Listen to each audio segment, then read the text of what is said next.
terkait fasilitas umum yang juga sudah banyak beredar di kehidupan kita sehari-hari. Menurut Ustadz, mengapa belum ada regulasi pemerintah yang mengatur fasilitas seperti toilet ramah syariah di ruang publik ini? Oke, bismillah, alhamdulillah, wassalatu wassalamu ala rasulillah wa ala alihi wa sahbihi wa mawalah amma ba'd. Ya, sebetulnya kalau kita lihat toilet itu kaitannya dengan bersuci. Dan bersuci ini ya, banyak terkait dengan sah tidaknya nanti sholat. Ya. Dan yang kedua kaitannya dengan azab Allah Ta'ala kalau tidak bersih, sebagaimana dalam Sahih Bukhari dan Muslim ya, ketika Rasulullah lewat suatu pekuburan ya, beliau mengatakan innahuma yu'adzabani, sesungguhnya dua orang di kubur ini sedang disiksa. Wa ma yu'adzabani fi kabir, mereka tidak disiksa karena dosa besar. Amma hadza fakana la yastanzihu minal baul. Nah, adapun yang ini ya kata Rasulullah itu karena dia tidak membersihkan dirinya dari air kencing, yakni tidak menjaga dari percikan-percikannya itu ketika buang air kecil. Dalam riwayat yang lain la yastatiru, la yastabriu dan seterusnya itu. Artinya ini kaitannya dengan kesucian ya, yang menjadi salah satu syarat sahnya ibadah. Nah, kenapa tidak diatur ya, ada regulasi, jangankan wudhunya, jangankan bersucinya, yang sholatnya aja tidak jadi perhatian ya. Kan lebih dari 60% menurut survei itu kaum muslimin itu tidak sholat, itu aja tidak diperhatikan, buru-buru yang lebih kecil ya yang menjadi syaratnya.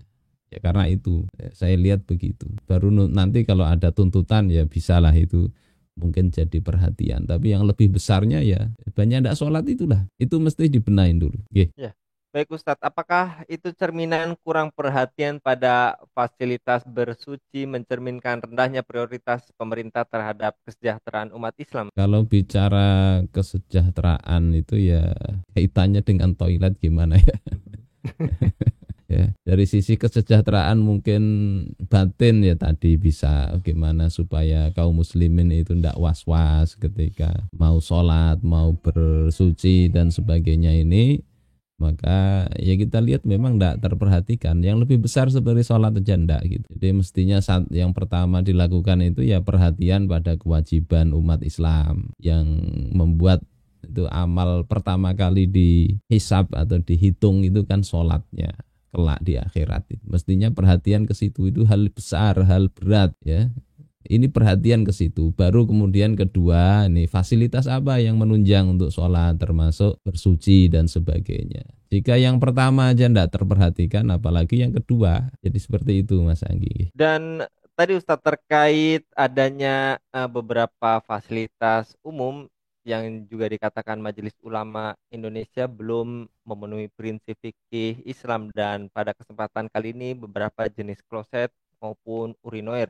Menurut Ustadz, apakah perlu ada inovasi desain toilet yang bisa meminimalkan percikan najis sekaligus ramah, Ustadz? Oke, yang pertama saya sendiri jarang ke hotel. Jadi toilet seperti apa yang dimaksud itu masih kurang begitu paham ya. Cuma kalau beberapa hotel kita pernah kunjungi ya, baik di dalam maupun di luar negeri, yang saya lihat itu masih sesuai aja konsep fikihnya. Yakni ada pertama sekatnya sehingga orang kencing atau orang buang air itu tidak saling melihat aurat teman. Itu kan poin pertama. Saya belum pernah lihat ada toilet sama-sama sehingga masing-masing saling melihat, tidak ada. Belum lihat itu.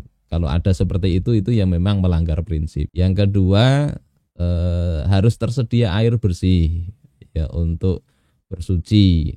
Nah ini saya lihat sepanjang saya hidup ini ada beberapa hotel pernah kita singgahi dalam safar ya sudah memenuhi. Yang ketiga mungkin yang jadi perhatian itu adalah urinoir atau apa itu namanya, yang tempat kencing sambil berdiri. Kalau kencing sambil berdiri itu sebetulnya kan dari sisi fikih juga tidak menyalahi ya. Kalau ada uzur itu boleh, kencing sambil berdiri boleh. Sehingga kalau pakai urinoir itu tidak menyalahi fikih ya. Terus kalau ada uzur boleh, kalau tidak ada uzur nah itu makruh. Jadi tidak sampai haram itu. Terus apalagi yang dipermasalahkan, yang apa namanya, teman itu pernah di luar negeri sana itu yang toilet yang tidak ada air untuk cebok, nah cuma tisu saja.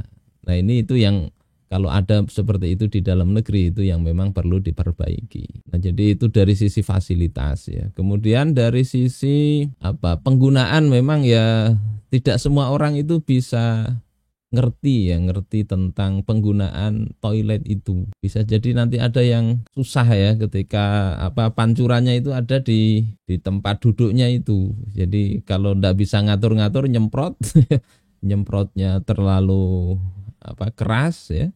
Ya jadi basah kemana-mana. Itu mungkin yang problem yang perlu disinkronkan ya.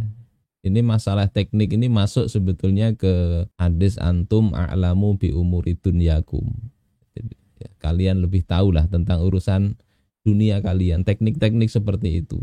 Asal memenuhi syarat tadi ya, yakni ada terpisah ya, ada memang alat untuk bersucinya, saya rasa memang cukup ya. Tinggal kita di masyarakat seperti apa. Kalau ndak melek teknologi ya pusing itu mencari di mana ini airnya ini. Itu sepertinya yang bisa jadi problem di situ.